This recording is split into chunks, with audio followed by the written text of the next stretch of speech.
السلام عليكم ورحمة الله وبركاته. وايد جتني استفسارات على موضوع الاوني الدي ان اي. يقولوا لي البطارية من توصل للنص يعطينا تشيك باتري، او انه ما يغيب، او انه يعطيني واط اقل من الواط اللي انا حاطه. هذه المشكلة في الدي ان اي لها حل، هذه مو مشكلة، بالعكس الشيب ماله تقدر تضبطه على اللابتوب على المزاج اللي انت تبيه تقدر تسويه بشيب الدي ان اي. الدي ان اي راح يشرح لكم شنو اللي نقدر نسويه على اللابتوب الحين. اول شيء نسويه راح نفتح برنامج اللي سكريبت مال الدي ان اي، هذا شكله اذا انتم شايفينه، وراح احط لكم اسمه ان شاء الله تحت.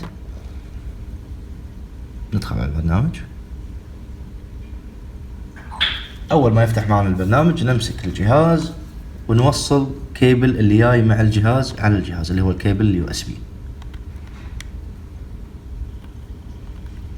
وصل على الجهاز. اول ما نوصل الكيبل راح يعطينا هني كونكت واسم المود. طبعا انا مغير اسم مود، تقدر تغير اسم مودك من هني. انا حاطه اس دي اف مود. تعطي اوكي، يسوي داونلود حق السيتنج مال الجهاز نفسه. بعدها تروح على طول على كلمة مود، تشوفونها، نضغط عليها. عندنا هذه الخانات. اول شيء راح تلقى هني محطوط 3 سل، تغيرها وتحطها 2 سل. بعدها تضغط على ثالث خيار، تقول له يس، راح يدخلك على الصفحة هذه اللي هي الكالكوليت مال الواط في الساعة. انت بطاريتك مثلا نفرض انا راح استخدم بطاريات AWT اللي هي 3040 امبير 3.7 فولت. هذه ما اتوقع انها واضحة صراحة. هذه اوكي، تحط هني 3000. تنزل تحت هني راح تلقى 11.1 هم حاسبينها لك على الثلاث بطاريات. تحط 3.7 زائد 3.7 كم راح يطلع لك؟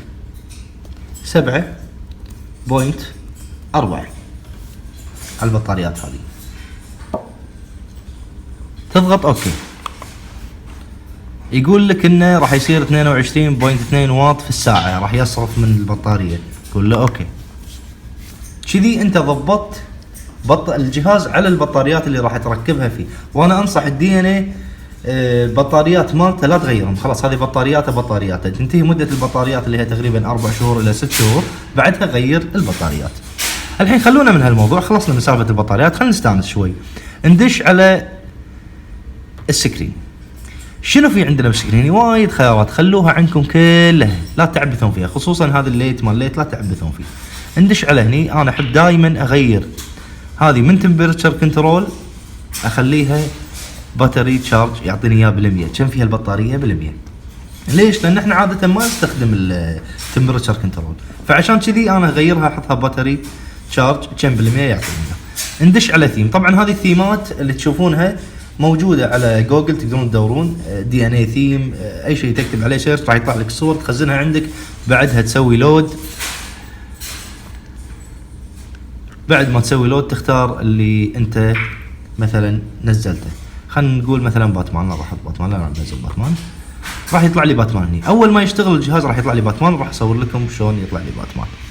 هني الجنرال، هذه البروفايلات تقدر انت تضبطها، تسوي لك مثلا 8 بروفايلات على الدي ان اي، كل بروفايل له خاصته ولا الواط اللي انت تبيه، التمبرتشر كنترول، نوع الواير اذا كان كانثل ولا نايكروم ولا كاستم، شو اللي انت تبيه تقدر تحطه، الواط يبدي كم سوفت ولا هارد، انت تقدر تضبط كل اللي انت بيه. شيب الدي ان اي الحلو فيه انه فعلا كمبيوتر، يعني تقدر تسوي فيه اللي انت تبيه، كل شيء في خاطرك تقدر تسوي فيه. انا عشان كذي وايد احب الدي ان اي. هذه كانت فقرتي اليوم معاكم، بس خلونا اخر الفقره نشوف شنو راح يصير لما نسوي ابلود حق السيتنج اللي احنا سويناها.